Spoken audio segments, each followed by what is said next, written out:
And then people would be like, hey, Fatz, last night was nuts. You beat up that guy, you punched that guy, and you're like, oh, that was nuts. You was fighting the bouncer. Yeah, that's nuts. And I'd get all that kind of attention. And I'd say at the time, I thought it was love or appreciation or respect.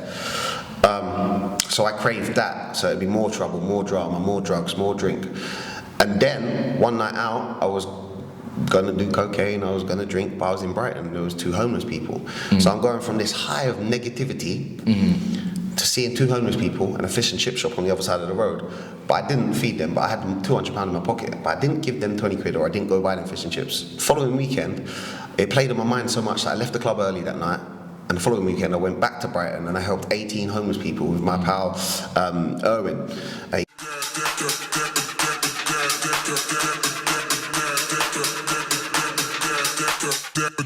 Welcome back to the Happy Positive Energy Game podcast with me, your host Luke, and I hope all you people are feeling bright and warm, and if not, that's exactly why we are here. So today I've got Patrick Long. Now you guys might not know who that is, so you might formerly know him as MrFatzTV. He is a person who has formerly graduated from college as a carpenter, but is now a motivational speaker, TikTok influencer. Dude, you do so much. Media company owner, and on top of that, you also have a non-profit charity organization as well. Yeah. Welcome, my man. How you doing? I'm very well, thank you, man. Thank you for having me on. Yeah, dude. So I've been actually really excited to do this podcast because as soon as I listened to one of your own other podcasts, I resonated with so many of the things that you've been through and your journey and like some of the little integrative parts of that. But I kind of wanted to touch on that first so that people kind of know where you came from. So you've got a bit of a story, right? Yeah. Very colourful history. Yeah. Mostly substance abuse, a lot of drink. There was a point I knew the drinking was bad when I was drinking at 8 in the morning, big bottle of Foster's, and I was shaking because I weren't drinking. So I was, and then to switch it all around now and do charity work with youth, give more back. Yeah, it's a big life change. Yeah, and if you don't mind, can we dive into some of your past? Yeah, all doors are open. Ask any question you want. So I know that you said that you've been on this journey of like drinking and drugs side of things, but like what led up to that? Like what was like life growing up like for MrFatzTV? Yeah, so it was, in my younger years, there was domestic abuse in the house. It was a very negative household. My father used to beat my mother all the time. He was an alcoholic. Drugs I wasn't sure about, but I knew he took drugs, but I didn't know nothing about drugs back then. But I knew he was an alcoholic. He was always drunk. He'd always come back and he'd beat my mum. Many times, you know, I've had to, I remember one time I bit his arm because I was young and I couldn't do nothing, but he was strangling my mother, so I bit his arm to get off of her. We'd go into like hostels to get away from him. Yeah, and that happened for a lot of my childhood. We'd move house to house. I think my mum just wanted a new start, but he'd always find us, always be with us. And it was never a new start because it was always the same shit. A negative household, very toxic, domestic violence. And for the whole time he was around, I was very violent. I was a violent, angry young man. Right. And then we waited, you know, he went to jail one time, as he always did. We would always go visit him in jail. We'd be in for some stint or another. And when he was in jail, my mother got the courage and she moved house without telling him, and he never found us again, which is good. She's like changed our life. She got away from that domestic violence. When he did come out of jail, we went back to the house that we used to live at, and obviously found out that we wasn't there anymore. He must have been really pissed off. But he brought it on himself. Yeah. And then, from that, it was kind of when we got away from him, I stopped being so angry, I stopped being so violent because it wasn't at home anymore. And then I didn't stick up for myself, and then I got bullied through school, and then it was just a very kind of up and down lifestyle for me in the youth. And then I found drinking drugs, and then I was back up again because I found confidence with that, and then nobody could bully me because I was high or drunk. So yeah, then that gave me a new lease of life. And then it brought me back down because it gives you that negative lease of life because you depended on your substances.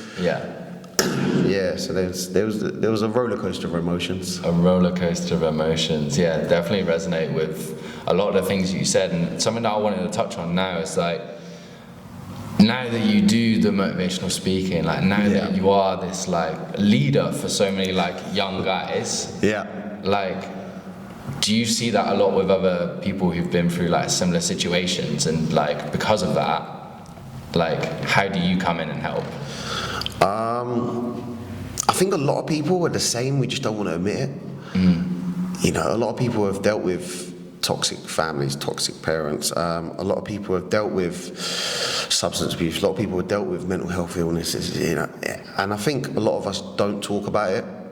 But as soon as the video goes online, so if I talk about what I've been through, or talk about the substance abuse, or talk about my mental health, a lot of people can resonate with it. And I think that's what kind of hits it off for a lot of people. So I come in and just try and be open and honest, because I'm not special, I'm not different. I'm not, you know, big and famous and I've got all the answers. I'm still wrong, I still make mistakes, I still fuck up. I'm not nothing different than anybody else doing it, I just share a little bit more. And I think that's why people resonate with it. And that's why the content goes out there. And I think that's what I can give to people. Yeah, I feel that. So like, I'm curious, like, have you always had that confidence to be able to share your story? Or is it something that, like, nah? Fuck no, I was scared. I was always trying to be somebody I wasn't. So I always wanted to fit in. So I was bullied in a lot of school. When we got away from my abusive father, I stopped sticking up for myself. So I was just bullied, and I didn't have many friends. And you know, I got beaten up at bus stops, and you know, I was always scared. I used to have panic attacks as a child, random outbursts of crying for no reason. And as a child, I didn't know what it was. So my confidence was low. And then when I did change my life and I started doing a little bit better for myself, I started reading a book, which I thought was nerds only. And I really wanted to help other people, because I helped a few homeless people before and it felt really good. And I was like, I could really put a video out there. For about 2 years, I wanted to do motivation content. I wanted to share more. And I started off sharing a couple little quotes, like, you know, somebody else's quotes. And I shared that and I was like, oh, that's really cool, that's positive. Yeah. But I couldn't get in front of the camera. I tried it a few times, got in front of the camera, I'd make a really shit video. And then I'm like, I'm not posting that, nobody cares, nobody wants to see it. And yeah, I held myself back for roughly 2 years. And then when I first, you know, done a couple of videos, people were like, what are you doing? I'm like, just a video, leave me alone. And then it just hit off from there, really. Yeah, and then now you've had a video, like, I've seen this video as well. You have one that blew up about who checked on you. Yeah. And I saw it on Goalcast as well. Goalcast, like, which is like the big motivational channel of all channels. So like, what really like that was huge. Like, I'm curious, like, to context of that, because I think you can look at the video and you take it and you're like, yeah, that's sick. But like, what led up to the inspiration behind that video? I would love to say there's massive inspiration. I'd love to say there's something that sparks me, but it's literally what's going through my head at that moment in time when I press record. Sometimes, you know, I'll put on the record and I'll be like, that's a shit video, I'm not going to post that. And I've done it time and time again. Even with the Who Checked On You video, I'm like, time and time again, like, it's not even that good, one. I'll just pull it up. And then next thing I know, it's like 1 million views. I'm like, what the fuck? Yeah. And it's because people can resonate with it. But yeah, I think it just comes from life experience. When it comes down to who checks on you, I've been around so many negative people, so many people who held me back, so many people who checked in for a good time, checked in for the drink, checked in for the drugs. They checked on you because they want to use you for something. And that's why I created that video, because I think I've been through it and I think a lot of people go through it. So I created that video to share a little bit of awareness about that. And I didn't know it was going to blow up in the way that it did. And then Goalcast, yeah, they've shared 2 of the videos now. I think it was either trust issues. Yeah, I think it was a trust issues one as well, where they shared 2 on TikTok and 1 on Instagram. And I was like, fuck, they share celebrities. Yeah. And there's little old me just like in my car, like, hey, what's up, guys? I'm a celeb now. So like, I know you said like before when we were speaking that you get like a lot of people come up to you now because you do security, right? You still I'm a bouncer in the evening. 4 nights a week I'm a security guard, so I'm a bouncer at a nightclub. And you get a lot of people like come up to you in those moments. Like, what would you say to somebody? Because I've had this as well when I've gone out on nights out and people will be like, oh, like I love your content. Yeah. Like what do I do to change? But like, when people are in that space, like, what would you say to them? And maybe they're listening to this now. Yeah. Like, what would you say to them? A lot of people that I see at the nightclub or on a night out, they'll be like, oh, can I, I'm feeling down, I'm feeling this. I try and have a little talk with them, but obviously I'm working and they're intoxicated, so it's a bit different. Like, I can't be like, oh, let's come into the back room and have half an hour. But yeah, I always say to them, like, if you need, drop me a DM.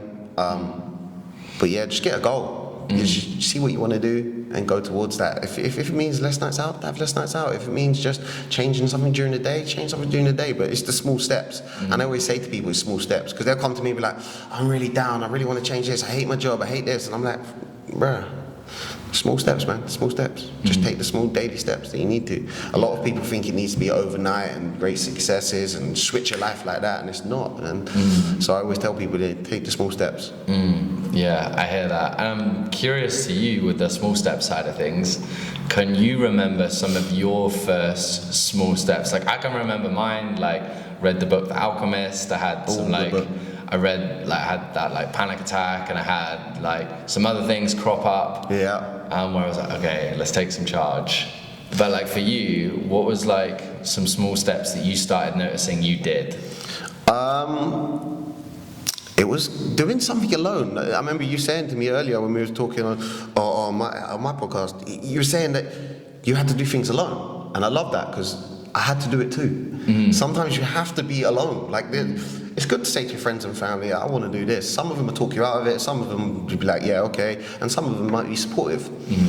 But the more time that you do shit alone, there's no one to tell you no. And there's only yourself to tell you yeah. So I had to go, I remember booking in like free seminars. I would look up on Google free seminars because I didn't really want to spend money. So I was looking up, there was a success seminar in London that has Les Brown talking. Yeah. I was like, how the fuck did I get this for free?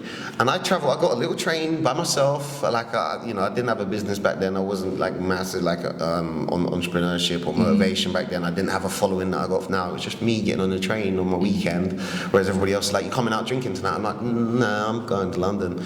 And I travelled from Eastbourne up to London, go to the success seminar. It was a 2-day seminar. I'd stay at my nan's house, and I got my little pad and pen, and I'm sitting by myself in the row seats, like talking to other people who had just come by themselves. I'm like, oh wow, they're on a self-development journey as well. Yeah. And it would be a 2-day seminar, listening to motivational speakers and entrepreneurs. I'll take some notes, and I'll feel better about myself just by doing that. It took me a train ticket, or a small price. I think there's another one I paid like £20 for a ticket. And you sit there and you take notes, and you're around other people who are on a self-development journey, and you go away and you come away with something. And I went to another property one in Brighton. I went to another success one in London. With John Lee. There's been a few that I've been to. And these lone trips helped me more than anything. Picking up that book alone, going to do the Learn Direct course, because I was illiterate, alone. These things that you can do alone, they're so powerful, man. So powerful. Yeah, and I was gonna say, like, with your opinion on like loneliness, like, what do you think that did for you? Like, what do you think the biggest change was for you? Yeah, people are gonna hold you back, or people are gonna push you forward, but most of the time it's you versus you. Yeah, I hear you. So I really wanted to talk about like your non-profit and like talk to me a little bit about it, like explain it. I wanted to be back in the mindset in the days of a little bit younger, a little bit kind of roadman-y, kind of thinking I was a gangster. I wanted to be a rapper because we listened to a lot of rap. I was carrying weapons, I was selling a bit of weed. I wanted to be a rapper as well because it comes with the kind of whole genre of things.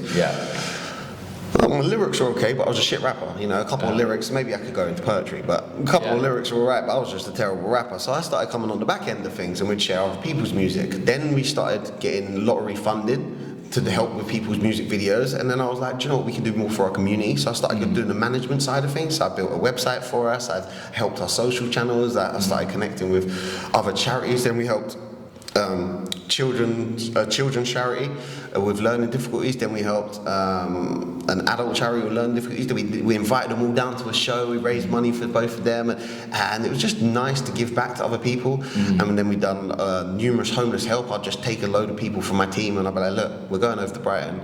You can either come with us. And it was my ex-girlfriend at the time. She was really, really supportive, lovely woman. We'd go over to Brighton and just help people, and it just felt really, really good to have that kind of network around me and just build Face Down Music, which is the organisation, doing more for others. Yeah, and I think that's like one of the things that changed for me as well was like doing things for others. Yeah, that gave me something to change with my life, right? It's selfish to be selfless. Like, you get so much more for yourself when you give to other people, and I think it's crazy that people don't realize that because they're too busy trying to be selfish. Like, they want everything for themselves, they want to do shit for themselves. Do you know how good it feels just to help someone else and not want something back in return? It's so nice, and it does come back to you. Like, I don't know, I don't believe in karma, but I think it does come back for you, and it helps you subconsciously.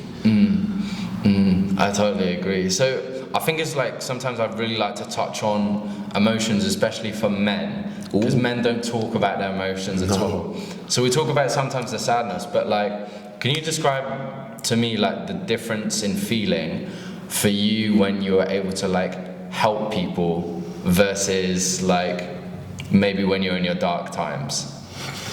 Yeah, so I used to get a lot of recognition or a lot of love or attention from people when I used to get fucked up. So I'd do a load of cocaine, I'd drink a load of alcohol, and then people would be like, hey, Fatz, last night was nuts. You beat up that guy, you punched that guy, and you're like, oh, that was nuts. You was fighting a bouncer. Yeah, that's nuts. And I'd get all that kind of attention, and I'd say at the time I thought it was love or appreciation or respect.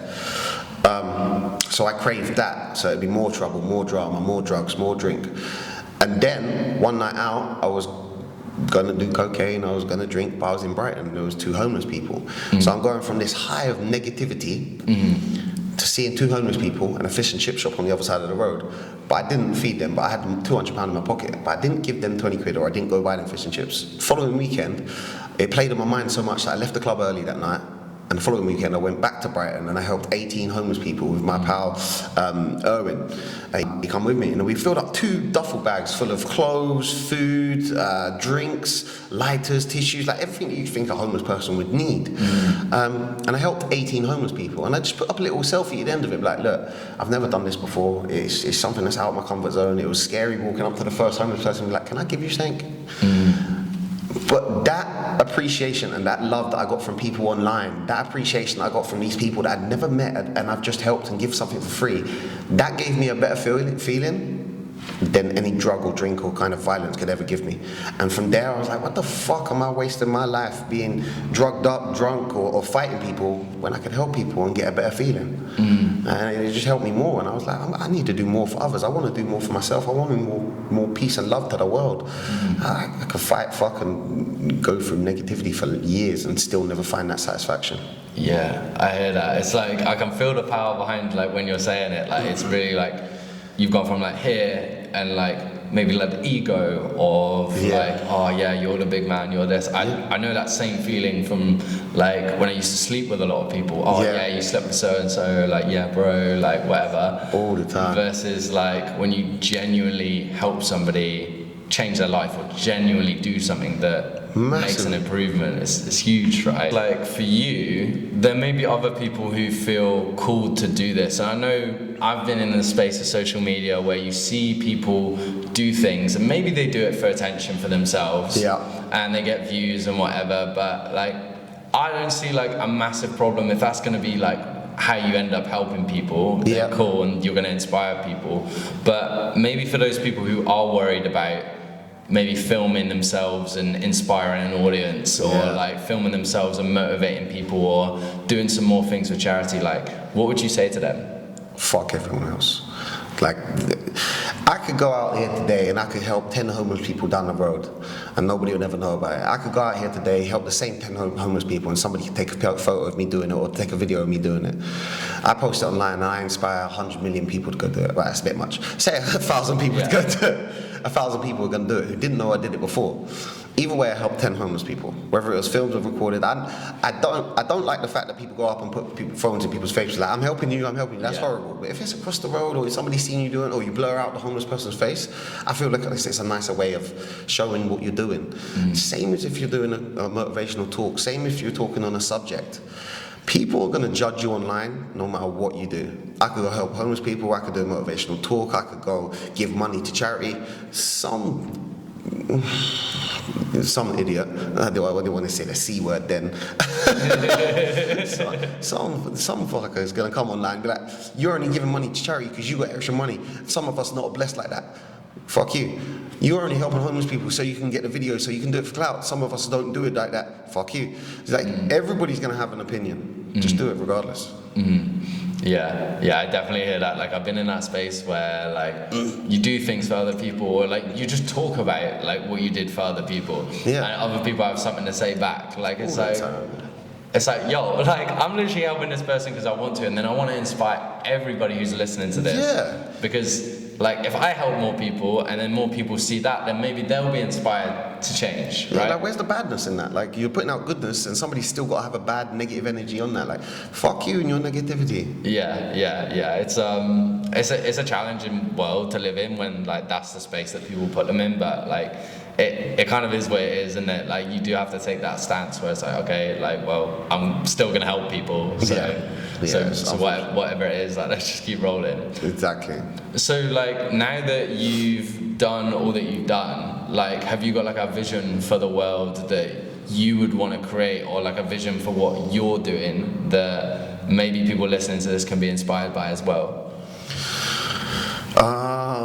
Like a vision.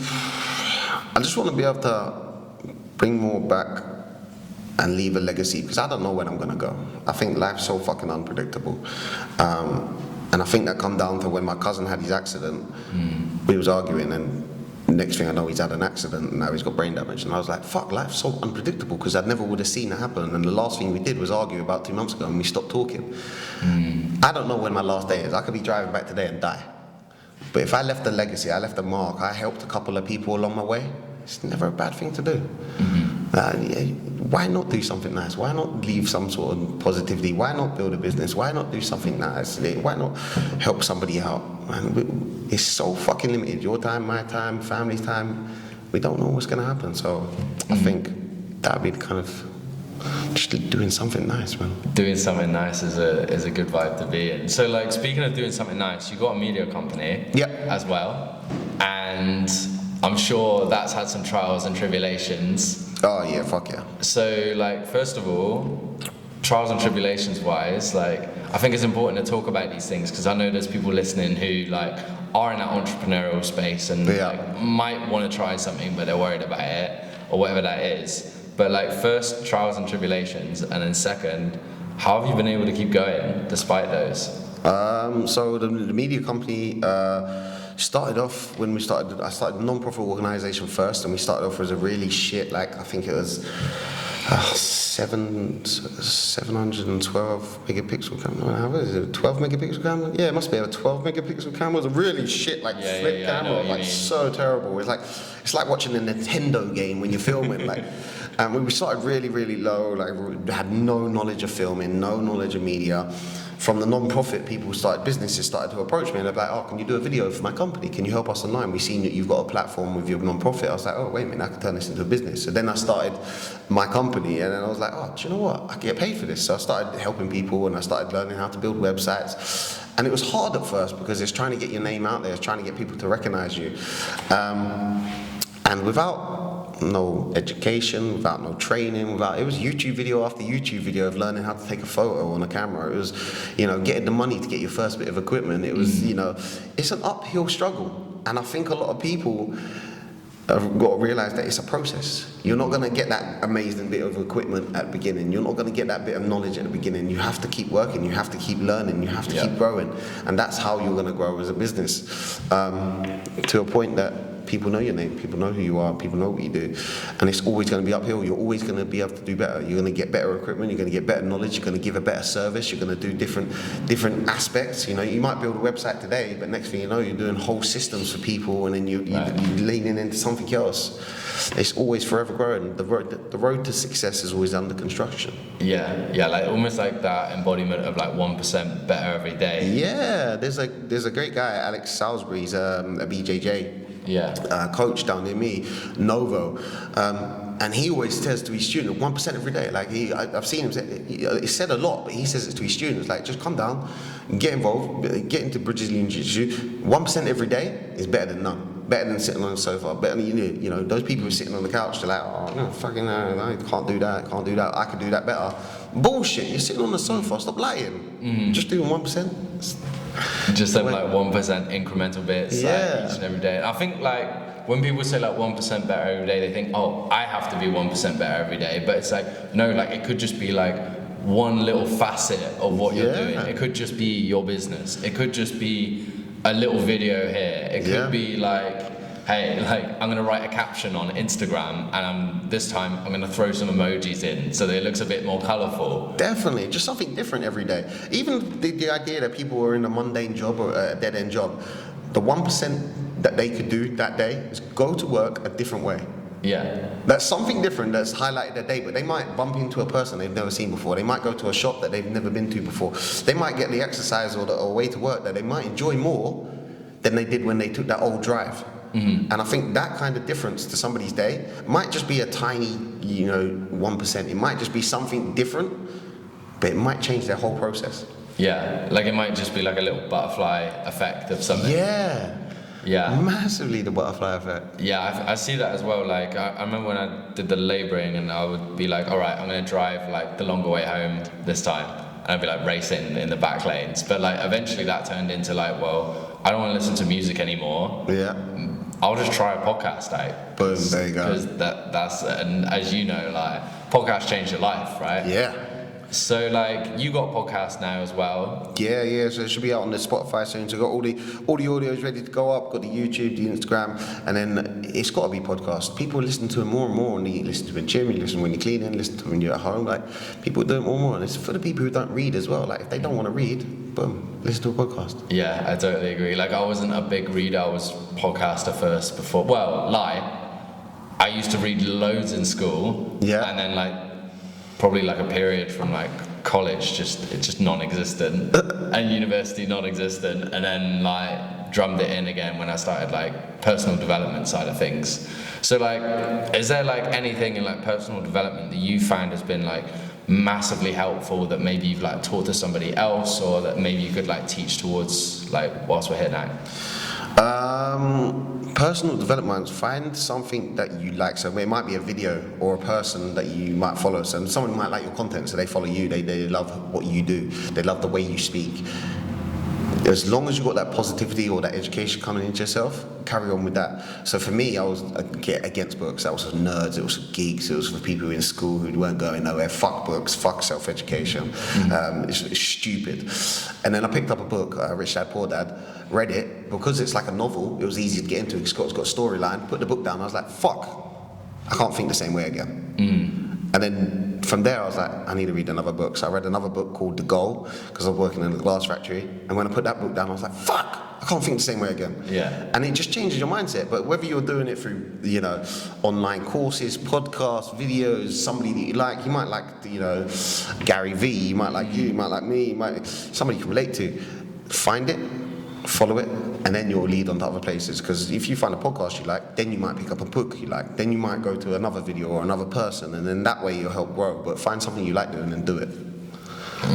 Yeah, I feel that. So like, when you were like describing that like feeling of being like, oh fuck, like I can't think of it like that. Yeah. Like, describe what like goes through your head at that point. So up to that point, I thought education, books, school, college, it's all bullshit. It's for nerds, it's for geeks. I'm a bad man, I don't need none of that. Then when I read a book, I was like, oh shit. That changed my whole thought process around. Rich Dad Poor Dad is mostly about work and entrepreneurship. And when I read the book, I was like, wow. It got me thinking in ways that I never thought before. And it's like seeing the world through a different set of eyes. And after that, I was like, can I get more of this? And it becomes addictive because when I used to go to the seminars in London, I'd go there, I'd be listening, I'd be taking notes, I'd be talking to a couple of people I don't know, some strangers. And then when I come back to like Eastbourne, I come back to my normal lifestyle, I'll be like, I can't think the same way again. I've put something in my head that's never going to be able to take him back out, because I've seen a new way of thinking, I've seen a new way of processing things, I've seen new opportunities where I've never seen opportunities before. And I think a lot of people don't realize how powerful that is. Going to a seminar, listening to that podcast, reading that book, can change your whole thought processes, that could change your whole life. A big quote that I live by, and it's on my website: change your mindset, change your life. It's crazy. Yeah, have you read it? Garen Jones's book as well? No. He's got a book called Change Your Mindset, Change Your Life. Damn, I gotta get that one. Next book. So like now that you are doing all of this, we're like podcasting in person, which is like cool. Like it's fucking awesome. Like you guys are listening to this, like this is a new thing for me, which is cool. So like I'm trying to like think of a question here where I'm like, is this something that you want to do more of, like this, like podcast in person? Like, yeah, definitely. Yeah. This is something that's like big for you. Yeah, I want to be able to reach as many people. I know that I've reached a lot of people, and it's lovely.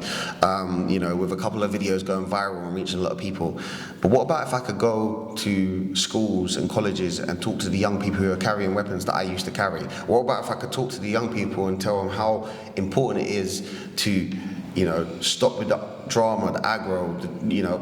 I'm not against drinking drugs. I think drinking drugs are great, in proportion. As soon as it fucks up your life, you've got an issue. As soon as it fucks up your mindset, your debt, your job, your relationship, you've got an issue. But if I could get out there and go to schools, colleges, unis, I could go talk to people. If I could do more podcasts, if I could reach more people, give out more positivity.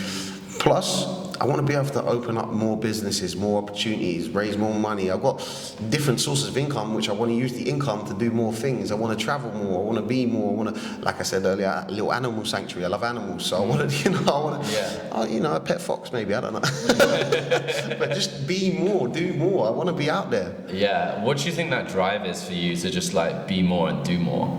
Because I know what it's like to have less. I've been, you know, up Beachy Head, which is near me. I've been parked up there and thinking to myself, just throw yourself off, man. It's shit. Really, really shit. Life's really, really shit. Just jump. I've been to that place. I've been alone on my birthday a couple years back. And I was alone all day. I was really, really depressed. I was crying 40 minutes on the way to do security work and 40 minutes on the way back to do security work. At the same time, I was putting out joke videos.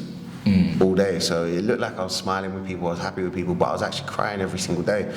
And I know how it is. I know it can be hard, and I know it can be lonely. And I was really beating myself up over a failed relationship.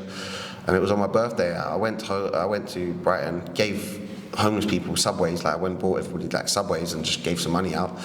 And then on my way back, I stopped at Beach Head. I was like, just jump, man, just jump. Got out of the car, went for a walk. It was cold. I was like, it's too cold. So I got back in the car. But yeah, it was low. It was a low place. So I know how low it can be. So I just want to make sure, you know, I put some high out there because I know how low it can be. So I just want some high in life. I want more in life.